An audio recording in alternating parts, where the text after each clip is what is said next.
In a world full of movie podcasts, here is one more. Welcome to Defend Your Movie with Sean Donnelly and Andrew Fiore. The time has come again. The champion must stand. It can only be one of us. Victoria!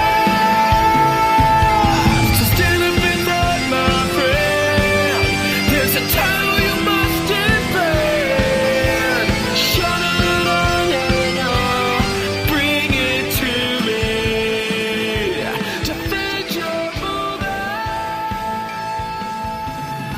Hey everybody, welcome back to another fantastic quarantine episode of your favorite podcast and mine. It is Defend Your Movie. I am one of your hosts, Mr. Andrew Fiore, aka TCB. That's the Cool Breeze. Joined by my co-host, Sean Donnelly, everybody. It's Dutchy. Hello there, everybody. Hello there out there in Defender world. It's Dutch, a.k.a. Sean Patrick Paul Donnelly. I just realized TCB is the Cool Breeze. It's Taking also care of business, baby. It's also taking care of business. Yeah. How'd you get you? It really is getting me annoyed how much you gave yourself a cooler nickname than Dutch. I like Dutch. I'm a cigar. You're like the Cool Breeze. No, Dutch is cool, man. Dutch is a badass name. Dutch makes you think like, oh, the little Dutch boy or something weird like.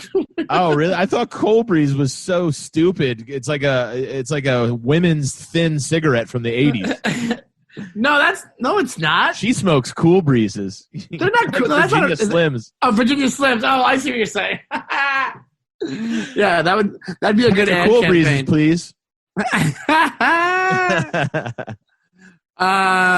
So what's going on there, Andrew Fiore? Oh, not too much. We're just doing the Friday edition of the Defend Your Movie podcast. I hope you guys are enjoying our doubling up on the content since the quarantine is happening. We figured we'd give you guys a Tuesday and a Friday episode, and we hope you guys are liking the matchups and enjoying the guests because hopefully the end of this virus is sooner than later, but in the meantime, we're going to give you guys some more content for you to gobble up. Yeah, they're saying the curve is flattening everybody. And, so keep doing what you're doing. You keep doing what you're doing, and they think a lot of these businesses, June is when they think they're going to open back up or something. Who knows? Maybe that'll go longer.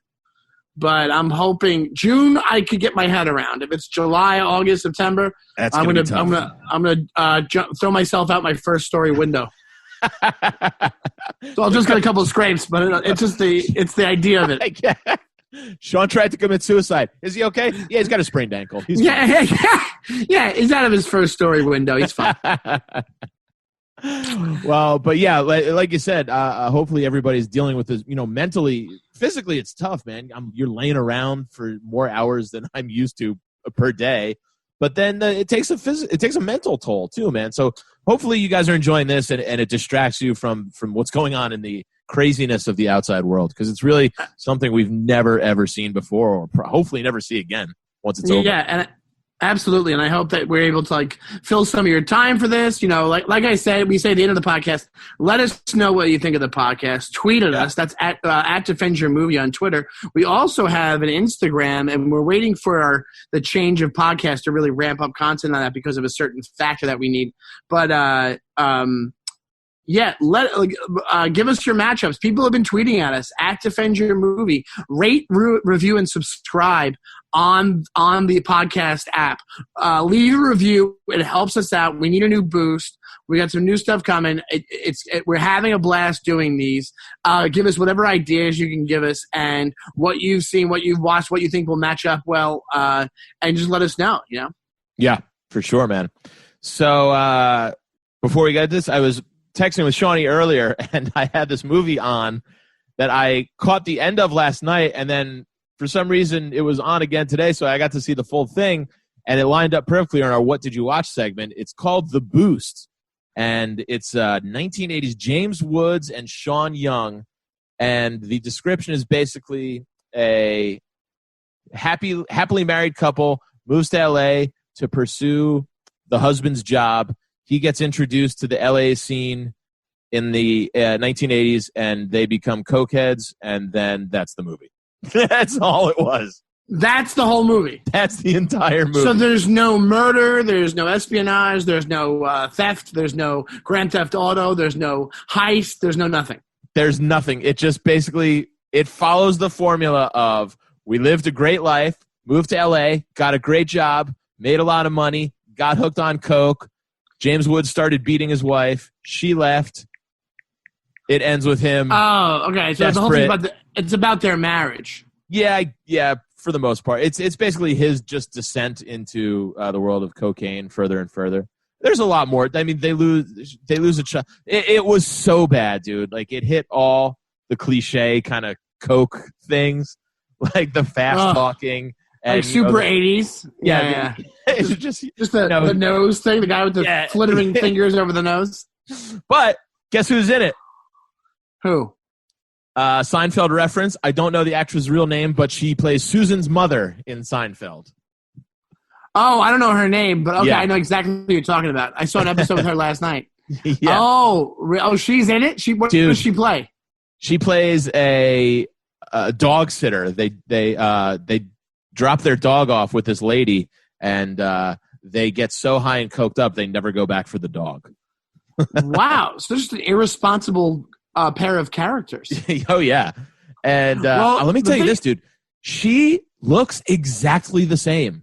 Like Yeah, she she has has that look to her. Yeah. And also, let's be honest though, dude. That movie is not that far off from when Seinfeld was. Yeah, I think it was from. Maybe it's 10 years later. Maybe. Yeah, it's probably about a decade in between, but maybe not that much. Yeah, I guess you're right. Now that I think Yeah. about it. So Well, here's the thing that we mentioned before when we were texting about this. We talked a little bit before. These are the movies that you'll never see in movie theaters ever again. These that's like almost like these quasi thriller drama type things that James Woods or Michael or Douglas was Michael Douglas or Richard Gere was like famous. It's like these like shady white guy films, we should call them. You know what I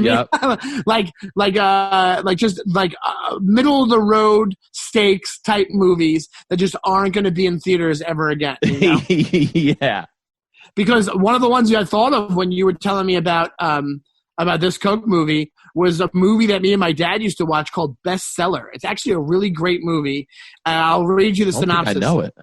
Bestseller is a 1987 American neo-noir film. That's what they do a lot of the time. It's like they're kind of like these dark crime thriller film, written by Larry Cohen, directed by John Flynn, and starring James Woods and Brian Dennehy. The film tells the story of Cleve, that's Woods, a career hitman who wants to turn his life story into a book written by Dennis Meacham Dennehy.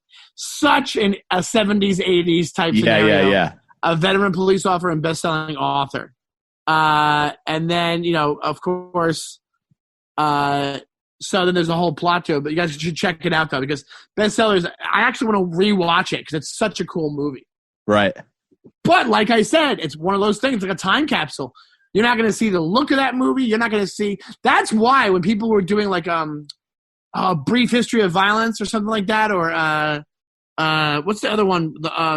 It was a good time of year. Oh, it has Oscar Isaac in it, and they try to recreate that '80s look from back in the day. Oh yeah, it was a very bad year. A most violent. A year most or violent something. year. Yeah. Is that it? Yeah. Yeah. It's like these movies that they are doing a more glamorous version of what time frame that these James Woods and Michael Douglas movies, they were just in the time frame. But these, they almost like, even with the lens, I feel like they even film it in a way that to make it look a little bit glossier. Like that, A Most Violent Year looks different than other movies. Yeah, I agree with that. A movie that I also watched yesterday was a film that I'd never seen before, was The Last Picture Show. I'd never seen it. It's fantastic. It's a Peter Bogdanovich film. It's really his breakout. It's his third movie. And Tatum O'Neal or Jodie Foster? It's neither. It's Jeff Bridges, Timothy Bottoms, Sybil Shepherd is maybe who you were thinking of. Maybe. Cloris Leachman is also in it. This is Sybil Shepherd's first movie, and she is a classic beauty. I mean, they nailed this. This is going to lead into our topic today because she was. It's set in Anarene, Texas, in the 1950s, and it's just a time capture of, you know, a dying town, and you know, one of the kids goes off to fight in Korea, another one. It's just like, it's really one of those movies that it really makes you miss the times of yore. But it's really crazy to see Jeff Bridges really young and really young Sybil Shepherd. Even Cloris Leachman's really young at this time. So I think it was 1971. So Oh yeah, but yeah, that's around the time she was doing like Mel Brooks stuff. yeah. Maybe that was even a little bit later. Yeah, the Mel Brooks stuff was later, but it was fantastic. It's an art house cinema movie. You know, it's Peter Bogdanovich, but it let me down that like kind of rabbit hole of all these guys who kind of came up under Roger Corman, and it was like that new era of Hollywood directors. It was Bogdanovich, Coppola, Spielberg, and it was just like all these guys who went on to do amazing things, and they literally did create the new Hollywood from that point on. Wait, so it kept your interest? Like it kept you, like it wasn't too far gone where you were like, I have no interest in this world. Like you were into it the whole time? I was, but I also appreciate that kind of movie. I feel like if you're 20 years old today, you're going to be like, what the fuck is this? It's very arty, and it's very 70s, and it's very gritty, but I like that kind of thing, you know? So I think it's a personal preference. I've had a couple of different times where I think that's popped on TV, and I've wanted to watch it, and I still skip it. I don't know why. Yeah, I understand that. It's a slow pace. It's definitely a slow burn of a movie. And it's not action or anything like that. Nothing huge is really happening. It's just it's a snapshot of life. So you're going to have that almost pace to it where it's like the changing of the seasons. You know what I mean? Yeah. It's not Did going you to watch? Yeah. Did you watch anything else? I watched The Upside with Kevin Hart and Bryan Cranston. Oh, God. How was that? You can skip that one. That bombed pretty badly in the movie theaters. Yeah, it wasn't the worst thing I've ever seen, but it was a pretty formulaic kind of, you know, wealthy guy who's in a wheelchair gives a, you know, down on his luck urban kid who just got out of prison a job.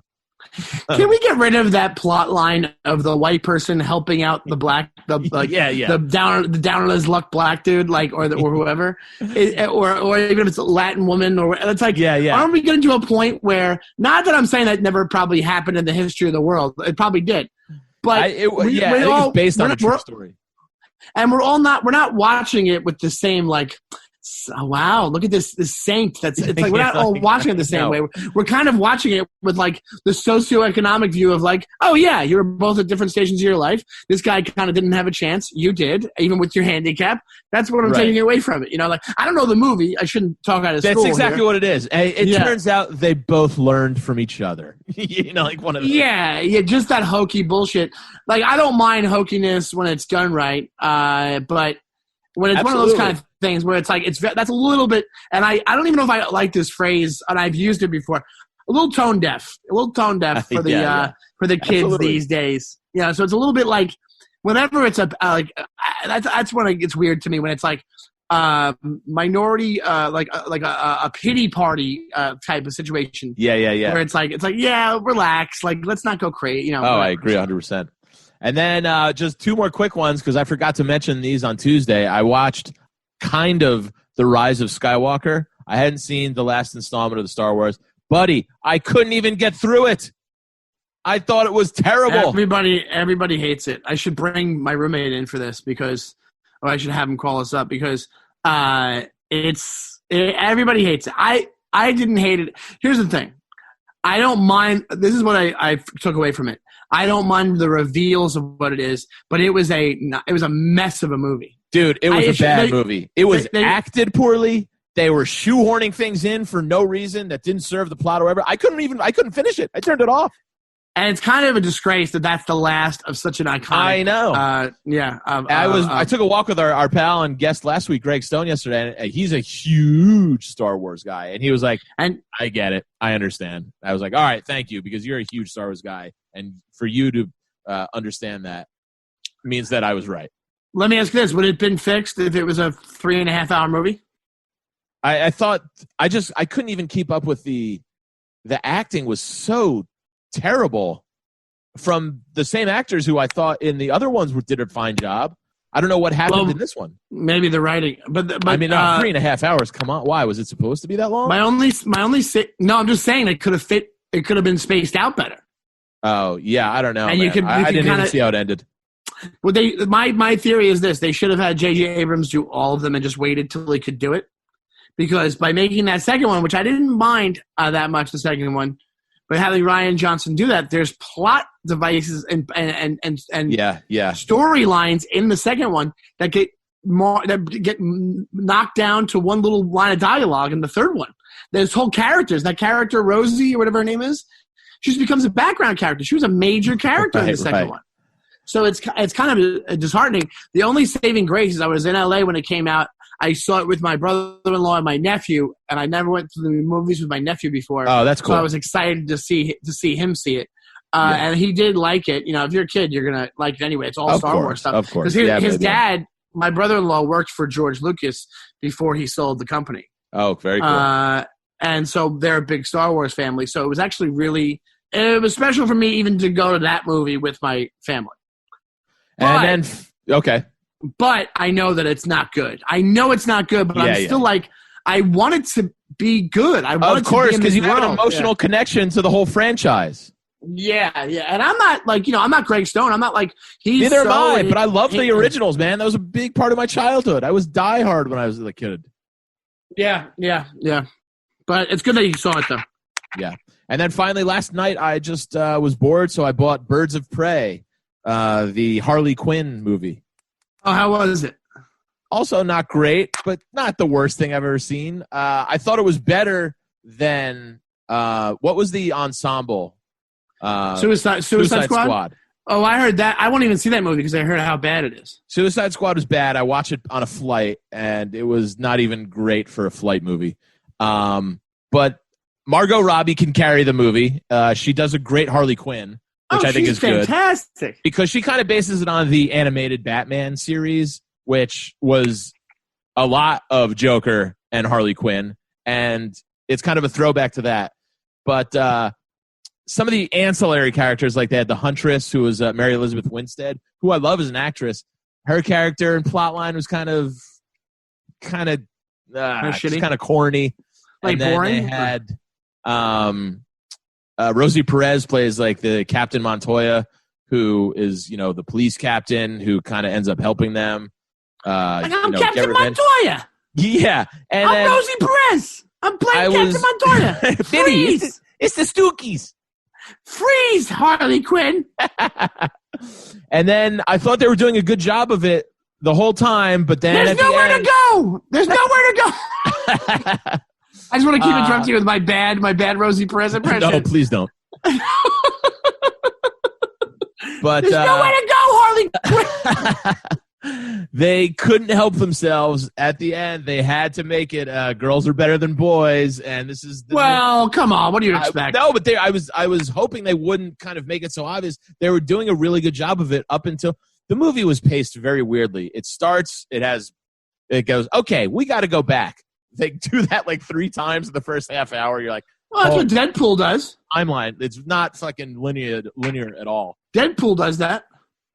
Yeah, but I didn't mind it. This time you're like, all right, we're already going back again. It's like, why, Andy? Because it was guys doing it, and you're excusing them because they're guys. I'm not like a huge Deadpool fan either. I think they're okay. Deadpool. Yeah, I love Deadpool. So all right. So let me ask this: so you're saying see it or don't see it? If it was on and you were at home and you're bored, watch it, which is what I did. I wouldn't go out of my way to see it though. Okay, so let's go on to the main topic of the day. What do you say there, Andy? Oh, the old meats and the peats. We haven't talked about the meats and the potatoes. We haven't said the word meats and peats in a while. You're right. So here's the thing. There's a couple of reasons. I saw this and I wanted to do it, and one of the reasons was your reaction. Our topic for the day is going to be commenting on a BuzzFeed list of 17 roles that they say were 100% perfectly cast. Now, I'm already we're a movie podcast. We see something like this, we jump right on top of it. I saw it, and I I went right to the list and immediately was disappointed. Like pretty immediately. Yeah. Once very soon into the list, I was like, "What the fuck are they talking about?" And So just to anytime even preface that more, the title is 17 actors who are absolutely, without a doubt, 100% perfectly cast. That's the title like there's of the basically- article. Basically saying there's nobody else that could do it. Like if you're So saying you title an 100%. article like that, you better deliver me the greatest list of all fucking time. And here's my theory, man. I think BuzzFeed does this on purpose so people get mad at their picks, so that they like share it and they go, "What the fuck are they talking about?" And also, I think they make their quizzes purposely easy, and they call you a genius, and you feel better about yourself at the end of the quiz.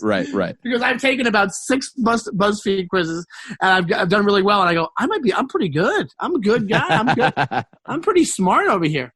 So do you want to so- start with number 17 and go backwards, or go to number 1? I don't know if they do them in order, but we could do that. Yeah, why not? Let me get all the way down to 17. All right, so I'll here start it since I'm there. They have Matthew Lillard as Shaggy in Scooby-Doo. Fuck off is all I have Fuck to say. you, BuzzFeed. What are you talking about? I don't know What? if they threw that one in there just as like a final joke, but get the fuck out of here with Matthew Lillard as an actor on the whole. That's how I kind of feel about That's it. how I feel. But just like All how right, we good. did, like when we had Ian Finance do Salt Lake City Punk, or SLC Punk. SLC Punk, yeah. And he was like, Matthew Lillard's fantastic. He's terrible, this guy. He is a caricature. And let me tell you, Which is maybe why he was good as a character in this movie. depending on when you're doing this Scooby-Doo movie, say you did it back in the day in the 80s, young Steve Buscemi could have done Shaggy. He could have easily done it. Interesting Also, choice. here you go. You get the 90s. Go to the 90s with it. DJ Qualls. Oh, DJ yeah. freaking Perfect. Qualls. Are you Perfect. kidding me? Matthew Lillard doesn't have he just made himself Shaggy. He doesn't have the Shaggy body.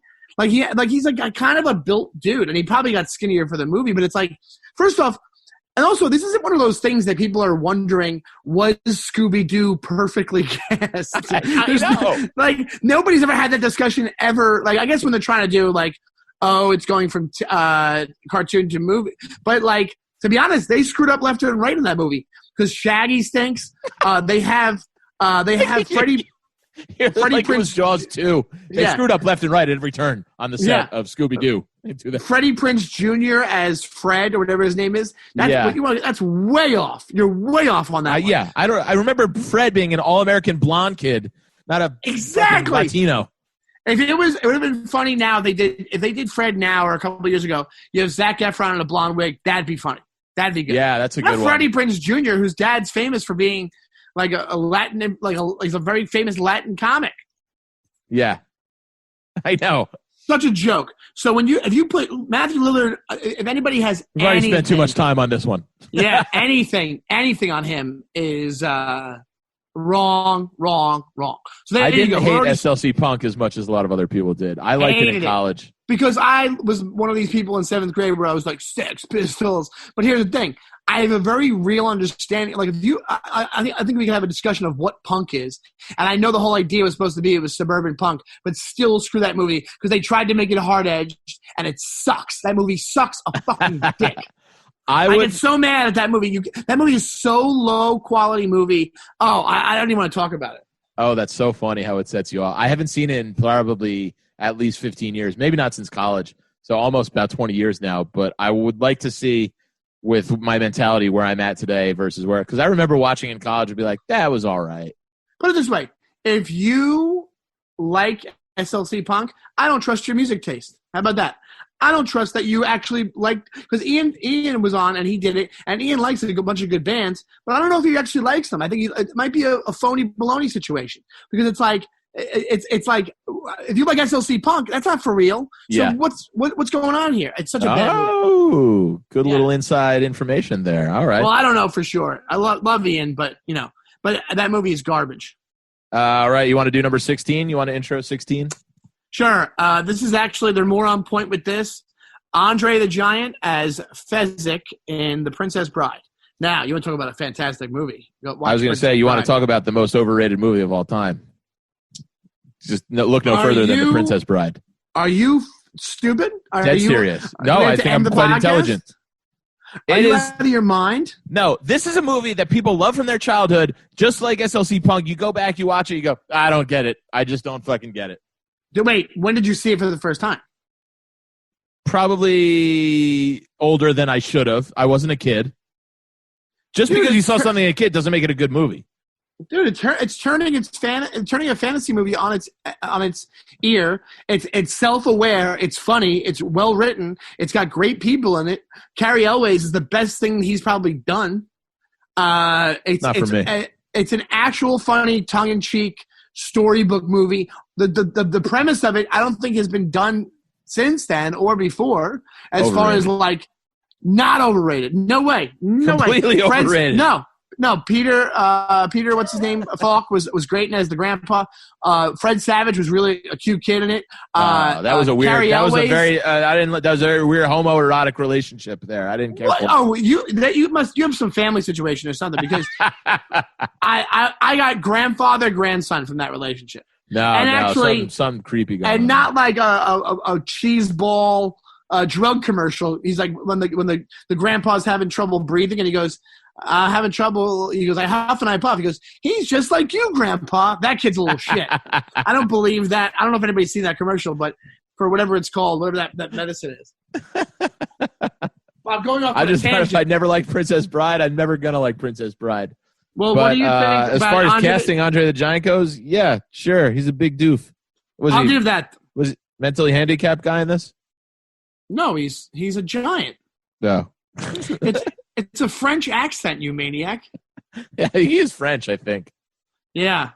And they say in the article, anyone other than him playing this character would be inconceivable. Come on. It's such a great movie. They really went with the hyperboles on the inserts for these. I know.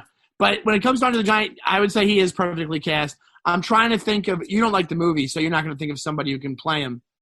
Well, I mean, if you had – he's kind of a once-in-a-lifetime actor, if you want, or a person, you know. I mean, his bones literally couldn't stop growing, which is what led him to die, you know. It's so sad. I mean, didn't he do another movie with was it no, My Giant was with another fucking freak. That was nature. the French guy, but, you know. What are they doing in France? Creating all these fucking giants. People. I think that Andre the Giant's perfectly cast. We can move on to the next one. Is that what happens when you drink wine at a really early age? Your bones just grow to a freakishly large nature? Yeah, that's what it is. It's the wine. All right, number 15 on the list is J.K. Simmons as J. Jonah Jameson in Spider-Man. Okay. Which, sure, great casting. Great casting, but perfectly cast?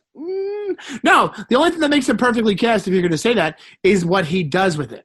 So here's my thing. Why does this guy need to be on this list?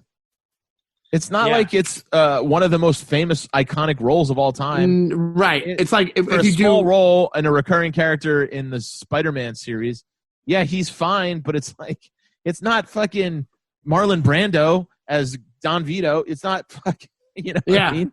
Or you're saying, why- or like who's playing Spider-Man? Like I it's like think that's a more something- major. Right. Which they got wrong again and again and again. Why Not don't you the new concentrate ones, on though. the main character of the movie rather than a sub-character? Not the new ones. Not the new ones, but they're referring to the 2002 franchises. You know what I mean? I know, but with these ones, but even Tobey Maguire is better than Andrew Garfield, I say. No, I disagree with that. I like Really? Andrew Garfield better than Tobey Maguire. But I like the 2002 version. I don't dislike Tobey Maguire. I like that first one they did in 2002. Our buddy Jim Norton's in it. That's true. I was watching the second one with Alfred Molina, and a lot of people will put that up against any of the Spider-Mans as the best one. He's I Doc think Ock. I think I even did it on the show, Spider-Man 2 versus Homecoming. I think did Ronan do that? Maybe Ronan Hirschberg might have done it. Yeah, it's Doc Ock, but it's actually I watched it and it's actually a better written movie than the first one, the 2002 one. All right, sir. Why don't we go move on to number 14? Let's go to number 14, and that is Jim Carrey as Stanley Ipkiss / The Mask in The Mask. Okay, now this is why this list sucks because Jim Carrey in anything is making it his own. Also, Correct. there's no frame of reference for the Right. mask. So you're just saying what? That it's an amazing performance? Yes, you're right about that. But it's not some iconic. It's not like hey, who's playing the dad in I don't even know. I can't even think of something right now. But like Beethoven. I mean like, no, even that's not even. No, but it's one of those things where it's like, it's not like you're like, oh man, in order to say that somebody was 100% cast, you have to be able to screw it up. And the fact that Jim Carrey being Jim Carrey, he made it his own. If you can't be like, oh, you disappointed all these Mask fans that know how the mask should be. Like, that's not a thing. Yeah, I don't even feel comfortable in a world where those people are out there. You know what I mean? Like, you're going to go to the mat on your. Why is the Mask even on this fucking list? Exactly. So let's just this list is obviously written by somebody who's 20 years old and thinks that a movie made in 1994 is an old movie. And we go to the next one, and I have an issue with this too, because the next one, you can say it. Henry Cavill, I don't know how you say his name, as Superman in Man of Steel 2013. I don't even have a fucking opinion on this guy. The issue I have is that Brendan Routh was the one before him, right? Henry Cavill's in Man of Steel. Brendan Routh was in Superman Returns, which I thought was actually the best one out of the ones, one of the best ones out of the ones they made. Brendan Routh was not a bad Superman. Christopher Reeves was probably, maybe he was, Henry Cavill is like a great Superman. Don't get me wrong. But what I'm saying is that is he 100% perfectly cast? I think there's probably a million actors, not working actors, I remember that could this fill guy. the Superman role. The good thing about Henry Cavill, which is probably part of the deal for the role, if you look at him when he's like, when he's off the grid, the guy is jacked. The guy is insanely jacked. Yeah. It's like pure genetics on this guy. It's insane how in good shape this guy is. But besides that, it's one of those things where it's like, yeah, let's be honest. You could have found 1,000 guys that had the exact look you need for a great Superman. That's why it's a very it's not a nondescript. There is a look to it, but you can find people that way. I just remember being disappointed by all these newer Superman movies. And let's be honest, even the Christopher Reeves movies, the Superman movies, they're okay. They're not groundbreaking, but they were the first ones. So you're like, oh, I love these. You know what I mean? I remember being very disappointed by this new franchise of Superman. Well, one of the things I love is, and one of the reasons I love Christopher Reeves is because Superman 2 is fantastic. Yeah. With Zod and Neil before Zod, and when he loses his powers and brings him back. Oh, it's so great. Yeah, Neil before Zod. Neil before Zod, and the other guy goes like that. But yeah, I think when it comes to Superman, like you do a nationwide search, you'll find somebody like, oh yeah, that's our Superman. And if he has for sure acting chops for Superman, you can be a little bit rusty on the old acting chops because it's kind of a corny role. Do you know what I mean? Like he's kind of supposed to be like a hayseed. Yeah, he's supposed to be kind of exactly. Christopher Reeves did nail that perfectly. Yeah, absolutely. No, Christopher Reeves was great. But what I'm saying is that when it comes to Henry Cavill, he's great. But it's not like they were like, oh my God, they messed up so bad on Brendan Routh and had to bring in Henry Cavill. I don't know why Brendan Routh, whatever his name is, was kicked out. He had the look, he had everything. And he acted as good as Henry Cavill did. Cavill. Let's go to the next one. What's the next one there, Andy? Number 12 is Ewan McGregor as Obi-Wan Kenobi in the Star Wars prequel trilogy. Just go to fucking hell. I mean, why even did anybody give Ewan McGregor a second thought as young Obi-Wan? I never did. Yeah.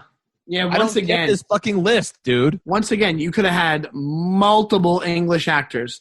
They thrown any, like Daniel Craig could have done that role. Craig with a beard. Daniel Craig easily could have done that role. Okay, but why not go with the original? Alec Guinness was the perfectly cast Obi-Wan Kenobi. Perfect. Yes, right. But at least in this example, what they're doing is there is a thing to live up to from the original movies. At least they're like, oh, he meets our criteria for satisfying our need for an Obi-Wan.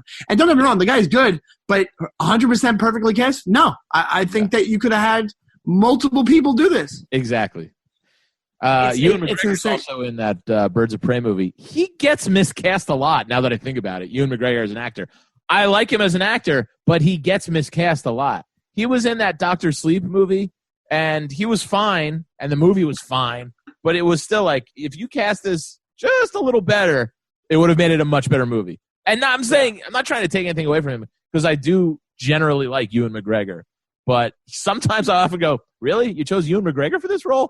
Huh, Yeah. not what I would have done. Well, I'll tell you, he is great. In his big breakout, Train Spotting, he's great. Perfect. You know, and he has some range because it's like you almost wouldn't think of him as that character in Train Spotting anymore. It's such a gritty movie, and he kind of like went away from that a little bit. Yeah. Now, this next one, I agree with 100%. 100%. They're getting it right like every fourth one. Yeah. Do you know what I mean? So the next one, I'll say it. Christoph Waltz as Hans Landa in Inglourious Bastards. Perfect. Now, wow, you want to talk about a hard thing to cast? And yes, was it perfectly cast? Absolutely, it was perfectly cast. I don't think of any. This is how you know you have a list and you deserve to be on this list. If you look at the character, you go, I can't imagine anyone else playing that character. Right. That's what I mean. That's why I have such an issue with this list, because we've already had multiple examples where that's not the case. Right. So with this one though, yes, I don't see anybody else. Just knocks it out of the park. And this is his American breakout. This guy was, international. Well, apparently I was watching some video about it, and they were like, once they found out that he spoke all the languages he spoke, they were kind of like, this is the guy. They were like, this guy, because he's a really smart guy. He's a really fantastic actor.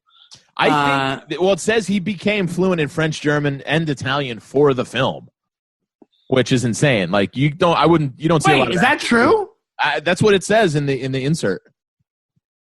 So I didn't know that. I thought when he went into audition that he actually wowed them with being able to speak that. Wow, that's no. How is that possible, dude? It says, I can't see anyone else suddenly becoming fluent in French, German, and Italian for the film. Oh, I think what they mean is that's why he was perfect for the role, because he already was. No. I think you're wrong. It says, also, I can't see Leo suddenly becoming fluent. I don't know, because do you realize how long that would take to be fluent in 3 languages? Like, that process isn't you long can knock enough it out for that. Rosetta Stone in a month. Yeah, right. I want to see you do it for the next podcast. We'll keep that as a side thing. I want you to become fluent in 1 language in 1 month. Well, call in if you know the history on that, if that's true. We'll look it up and we'll let you know next Call in if you know the history. Tweet at us if you know if he definitely learned the languages. Because the thing I watched was way different, saying that when they realized that he had this extra talent, they were like, "Oh, this is definitely the guy now," and that kind of Yeah. Number 10 is Robin Williams as the genie in Aladdin in 1992. Sure, fine.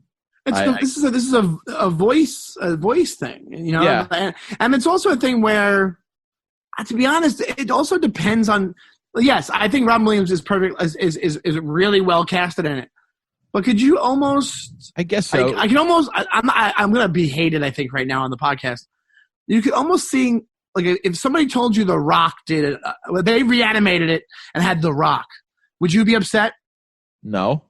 Right, because he kind of looks like the genie, and also he has enough he's charismatic enough that he could do it. Now, the singing, I don't know. Actually, I don't think there's that much singing with the genie, but Robin Williams is really well casted. But can you picture anybody else with it?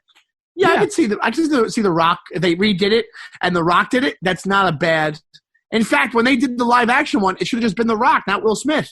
Right, totally. And also, voiceover and animation, it's a lot easier to cater to the performance that's given, or you know what I mean? It's easier to cater to the actor. Yeah. Whereas you're not, because they're animating Robin Williams as the genie. You know what I mean? Yeah, they're it's animating not Robin Williams becoming the genie. It's they made the genie whatever Robin Williams brought to the story. Yes, there you go. Oh my God, exactly. So another reason this list sucks. It's like, so you're saying the thing that was drawn for the guy is perfectly cast for the guy? Exactly. Fucking morons. I'm going to write the author a letter. I'm going to write a letter on parchment paper and send it by horse. And I think Robin Williams is cast as a lot of like World According to Garp, perfectly cast in that. I think Robin Williams nailed that. And there's other people that could have done it, so maybe it's not 100%. Mrs. Doubtfire, Good Will Hunting. I mean, Good Will Hunting. That's what I was going to say. Yeah, Good Will Hunting is an almost perfect cast because somebody else had done it.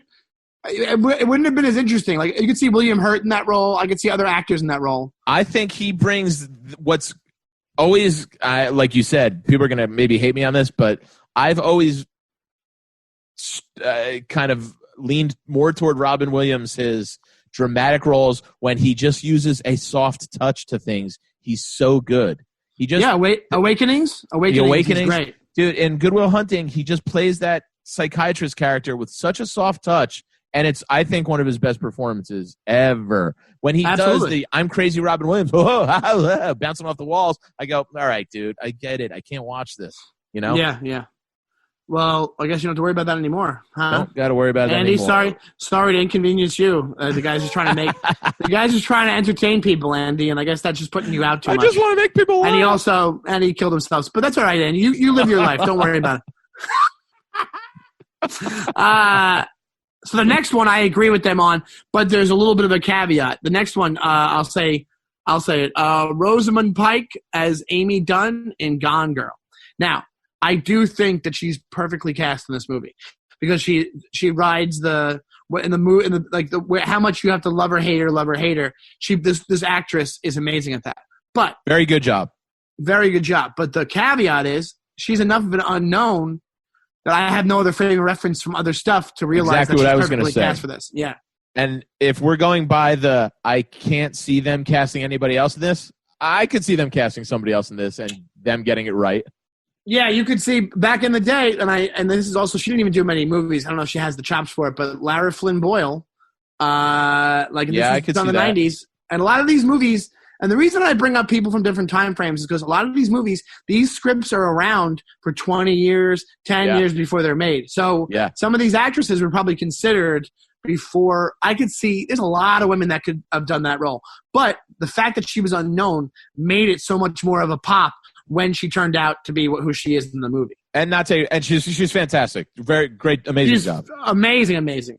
But one of those things where it's like you watch her and when you think that she's cool in the movie and then that kind of turns, you're like, I didn't see it coming. And the reason that it helps is because you don't know her from much. Yeah. But if she had a history of playing this character, which honestly, there's a couple of more movies that she got cast for in this. By the fourth one, you'd be like, oh, she's going to play the one that she turns, she turns on them, whatever it is. It's almost like that woman from, and it's not the same woman, the one from The Game. Oh, the Michael Douglas movie? Yeah. Same kind of thing. I didn't know her that much. So there's a turn. She has a turn in the movie, and you don't see it. You don't see it coming because of who she is. It's not done as well as Gone Girl. I actually love the movie Gone Girl. I think it's great. Yeah, Gone Girl's really good. I like it a lot. Some people don't like it. The Game is a great movie too. The Game's a fantastic movie. I've watched that tons. I'll leave that on if it comes on the TV. Absolutely. Okay, let's keep going, my friend. The next one's perfect because of the last episode we did. Perfect. Last episode, throwback. Christian Bale as Patrick Bateman in American Psycho. We don't need to spend too much time on this one because we just did a whole episode devoted to the movie. But I agree. I heard some people, Leonardo DiCaprio was maybe up for this role. It was kind of written for Leo.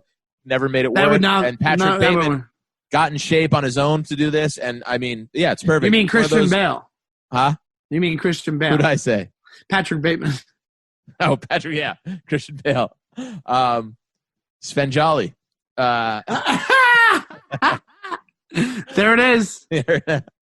But he got in shape on his own for the part. He fell in love with the part, and rightly so. Can't really picture anybody else doing this role as well. I'm not saying somebody else wouldn't have done it. Nobody comes to mind, which is a good nod to the job that he did. But this one's pretty much 100% agreed with. There's other people you could have had in there probably. The more I think about it, it's like actually, James Spader in his prime. James Spader in his prime could have done it. Yeah, 80s James Spader could have definitely done it. I was gonna say Bradley Cooper, but he couldn't have pulled it off. You need somebody really, really that has that muscle of acting indifferent. And I would say that's a good call, James Spader. That's a good alternate. But it still doesn't match up, so I believe I agree with them with perfect casting. Yeah. Great The James next- Spader 80s movie that falls under a lot of people's radar, Tough Turf. Go out and watch it. Great movie. Gonna check it out. The next one, I don't know too much about these movies. I've never seen. There's like 8 of them, and I've never seen one of them. Yeah. It's the Harry Potter franchise. Robbie Coltrane as Rubeus Hagrid. Now, from what I've seen, picture-wise and clip-wise, yeah, he's probably perfectly cast in this. But can you get somebody else that looks like that? Sure, you can easily. Right. Yeah, exactly. Agreed. I've seen a few of them here and there, and he seems like he's the right fit for the part. Like, there's multiple English actors I'm thinking that could have done that. But Andre yeah, the Giant. your mortal enemy. The next one is good. Okay, here's the thing. I agree. Here, I know what you're going to say. The next Well, one. should we is- introduce it first? Yeah, it's Alan Rickman as Alexander Dane, Dr. Lazarus, and Galaxy Quest. Okay, BuzzFeed. Nobody ever in the history of film conversation asked the question, was Alan Rickman perfectly cast in Galaxy fucking Quest? They're gonna, you know what they're going to say? And I actually believe this more. Was he perfectly cast in Die Hard? Yes, you he took was. the thoughts out of my head. Hans Gruber. You read my mind. Of course. But it's one of those things where it's like, yeah, and that was his first movie. Oh, really? First movie, yes. It was his first movie. He was a stage actor. They weren't sure if he could do it, and then they did the testing or whatever, and they were like, yes. But you want to talk about perfectly cast? I can't picture anybody else. There could have been somebody else, but the way Die Hard is, because it's such an iconic movie, but also you put that on your list because it's a more iconic movie that people are like, why? Who gives I a can't fuck picture- about Galaxy Who gives a fuck? It's a very funny movie, but who gives a fuck about it? Who cares? Who cares? It's a comedy. I love when they're like, hey, how would you cast these comedies? I don't know. Whoever's like people that are funny, with people that are funny, like you have way more room than with drama. And I guess, Galaxy Quest does kind of have a cult following, but again, it's like, all right, fine. Yeah, fine. It just doesn't make any sense to me why this cracked the top 10 of perfect And the next one, roles of all I've time. actually never seen this movie. People love it. Oh, Fifth Element is great. And it's Chris And it's Tucker Chris Tucker as Ruby. Ruby Road in The Fifth Element. So I'll speak to it. It's it's much like we were talking about Robin Williams in Aladdin, as it's the character of Robin Williams, not necessarily the character of Genie played by Robin Williams. This is the character of Ruby Road, but it's played by Chris Tucker, and it's Chris Tucker being Chris Tucker. And then they kind of it's just the... Yeah, they worked around it. It's that crazy, high-powered, high-energy Chris Tucker. Yeah, they worked And, around it. They worked around it. They worked around also, let's be honest, guys. Chris Tucker is not this. He's not an amazing thespian. So, how much? What do you think it was that Chris Tucker was able to fit himself into this iconic role of Ruby Road, or do you No. think it was they're like, we're going to let Chris Tucker go and do his thing and make that character 10 times better? Yeah, he That's plays what it like was. a radio DJ. It's very like morning zoo-ish radio DJ in, this crazy futuristic landscape. And it's done well. And the character fits within the movie. But again, it's like, this seems like a really long reach for this list. Like, why? I wouldn't have given this character a thought after the movie when I watched it the first time. I'll give you More also as an 25 years later, you go, hey, it was perfectly cast. That should be number 5 on this list. Chris Tucker's Ruby Road. I would have punched you in the face. And we don't. And once again, we don't know if they did the order as like the best ones, but like from worst to best. But here's the other thing about Ruby Road: you make this movie in '85.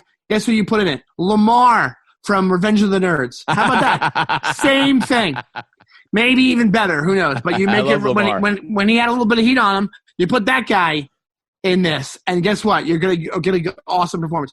So can people fit into it? Yeah, they can. Lamar's great. Now, I'm interested to see what I'm you think Lamar, about this and next I'm one. here to say. What'd you say? The next one is Russell Crowe as Maximus in Gladiator. Interested to get your take on this. I'm actually kind of conflicted with this one. It's the one I Me thought about too. the most out of the list because I was trying to think of replacements, and I was like, who would work the best? And every time I would think of a replacement, I go, well, he does work better than them. He works better than them. He works better than, because even if you think of like, I was like, Brad Pitt, but then he did Troy and Troy bombed. Yeah. So it's like one of those things where it's like, I had this thing in my head of like, I'm sure I could find somebody that can play Gladiator better. But I couldn't come up with it. So I'm going to say they're on point with this one. Yeah. What do you think?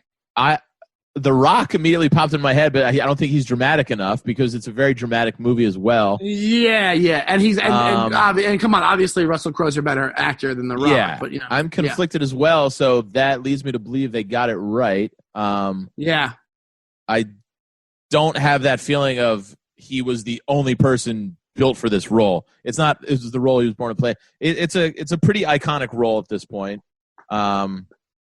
So I tend to agree with that. It's one of those things where the reason why I'm on board with their pick is because if you made it now, say if it was not him, if it was not Russell Crowe as the Gladiator, I don't know if the movie would have done as well.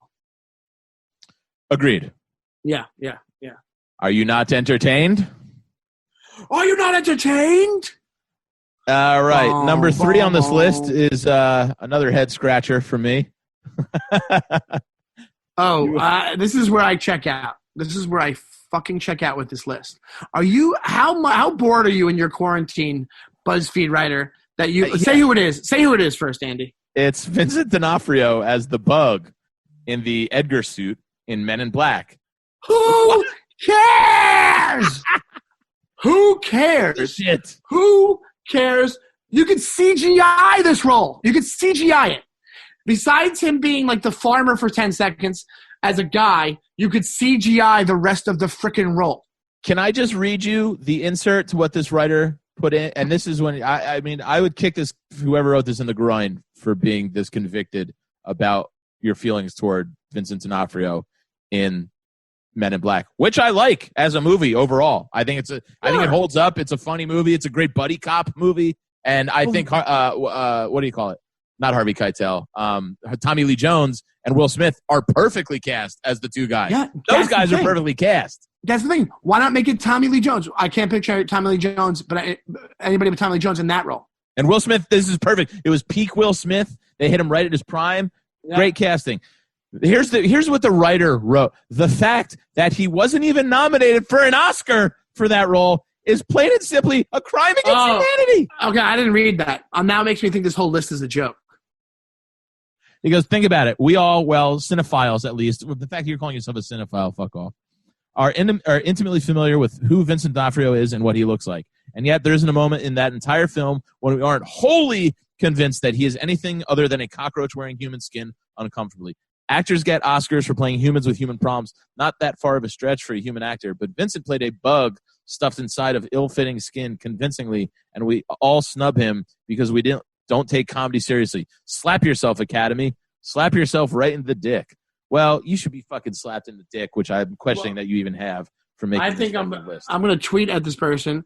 Her name is, she's on the BuzzFeed staff. Her name is Allie Hayes. Allie, I'm sure you're a very lovely person, but you've missed the mark on this. You should not be calling yourself a cinephile as you're asking for D'Onofrio to get an Oscar for this role. It's just not. I'd rather Vin Diesel get a Oscar for playing Groot. How about Vincent D'Onofrio in fucking Full Metal Jacket? If you want to go the D'Onofrio role. Even D'Onofrio. How perfect the casting choice was that? Even D'Onofrio would tell you that, what are you talking about, getting me an Oscar for the bug role in this stupid movie that I probably took for a paycheck, you moron. I don't want to say moron. I'm sure she's a wonderful person. And I would love to get her rebuttal on Twitter. I'm going to tweet at Allie Hayes, her name is. And I think she put together the list. I think the inserts are an amalgamation of other people. So I'm sure it is. Right, number 2. Once again, I've never even seen it. I've never seen it either. It's Lion King. You've never seen The Lion King either? No. Oh, a couple diamonds in the rough we are. It's 94. 94, I was already 16. Yeah, I was 15. So, it was just right off the cusp of little kid stuff. I think remembering at the time, it'd be like, oh, I don't want to do that little kid shit anymore. You know? That's the exact age that it is. and you're paying attention to your friends and like going out. I was like, I want to go skateboarding. So, Yeah. But I the thing can't even with comment. this is, once again, Allie. When it comes to a cartoon, unless you're completely kidding, and we've missed the point that this is complete facetious or whatever you want to call it. Right. When it comes to a cartoon, they have the cartoon, or they probably do it one of two ways. They draw the cartoon for the person that they want to do the role, or they go. But once again, look at the side-by-side pictures of James Earl Jones. He kind of looks like a lion. Look at him in the article. He kind of looks like a lion. And they probably just were like, we're going to draw this majestic lion to match James Earl Jones's amazing voice. That's very easy for these animators to do. It's not a thing he had to fit into. He just was the lion. Allie. I love you. This is CNN. Yeah. It's like, you're really, really killing me. How about his role as, what's his name, in Field of Dreams? Now, granted, could somebody else play that? Yeah, maybe Walter Matthau could have, or I think he was a black baseball player. But do you know what I mean? Matthau, but he could have done it. Like, give these actors the respect of the things they acted in, and putting that in an article that people get fresh eyes on. Yeah. All right, we'll go for number one. And I think that they did their job on number one. I agree. It is Raul Julia and Angelica Houston as Gomez and Morticia Addams in the Addams Family, 1991. I agree. They were both cast very well. I remember even as a kid in 1991, I was 12. And I remember thinking at the time when I wasn't thinking this way about movies, I remember thinking, oh, they match the actors really perfectly together. Yeah, absolutely. They nailed this. And there you go. It meets the criteria of what this article should be. There was a thing to live up to. Angelica Houston is perfect. Raul Julia, maybe his last movies were the Addams Family movies. I remember he died really long after the Addams movies. He died after one of after the Addams Family Values, I think, or something like that. The second one. I think because he was in that one. So, but here's the thing. I should have said this earlier, but what I realize now is there's two criteria. There's one that the person did the role so well that they've made the shoes to fill in future iterations of the character, and the second one is the character was so iconic, the person you put into it did the job and knocked it out of the park. That should have been every single listing on this list. That should have been every entry on this list, and it wasn't. And that's why it's a shoddy list, but they did get a handful of them right. You could also add Christopher Lloyd to this list. As Doc Brown? Well, yeah, as Doc Brown, but also as what's his name? Uncle Fester? Uncle Fester. Yeah. He was great at it. And also, like, I wouldn't even have pegged him right away to be that, but once you see him in it, you're like, oh, yeah, he's the guy. I remember seeing the Addams Family TV show on the reruns and being like, oh, they got the casting way better in the movie than the original TV show. Yes, they did. Absolutely. No, this is a perfectly cast. They're right about these two. Like, it's perfectly casted, Morticia and Gomez Addams. But it doesn't. Free though, the Munsters, Fred Gwynn. You're not going to get a better. Herman Munster baby. No. But that's, okay, Lily. All right. I used to love them. I never watched Addams Family. I would watch the Munsters. Yeah, the Munsters was my go-to monster TV show as well. Yeah. That being said, Shawnee, did you have some on your own where you think this can be the perfectly cast movie that was not on this list? Because I had one that I thought of. I might have even seen a clip from it on this another list. So for me, I think the best casters, if I can put it like that, the people as a group who do the best at casting their movies are the Coen brothers. They're amazing at it, yes. Because they have such odd characters and unique characters, and even the smaller roles, you can tell that they comb through people to even get the smallest role right, which I appreciate. And I think, and we have a future episode where I want to talk about this more at length, but you pops to my mind right away as far as a recent Coen Brothers, Tom Waits as that gold prospector in Buster Scruggs. Yes. Oh my God. I don't think I've ever, you want to talk about like in the dictionary next to gold prospector, they should put a picture of Tom Waits from that movie. Because perfect. It was perfect. Even the way he acted, everything about it was perfect. So I think they're amazing at it. And also I think that, I'll give you one of yours that you have on your list. My favorite, well, I think if I'm going to go to the one I can't see anybody else playing in a Coen Brothers movie is Javier Bardem as Anton Chigurh. Oh, absolutely. He made that his own. Perfect. And it would just to be, and all, it's probably a very hard thing to do, to be that evil. Yeah. In a movie, sometimes I'll go. I scroll through like YouTube or Facebook videos, and the tossing the coin, the flipping the coin scene will come on, and I can't watch it. It's tough, man. You just go, Jesus Christ. Obviously, the three most iconic roles I think out of the Coen Brothers movies, and they do come as a trio for me. Is that it's the dude, and it's Walter, and it's Donnie. It's Steve Buscemi, Jeff Bridges, and John Goodman. Oh, absolutely. All three perfectly cast. I would say the same way you say the Coens are so good at casting, I would also put up to nominate Paul Thomas Anderson for being good at casting. Yes, absolutely. Because I think he either writes this stuff for these people specifically, or he just once he does it, he's like, I know exactly what I want. Because Tom Cruise, Magnolia.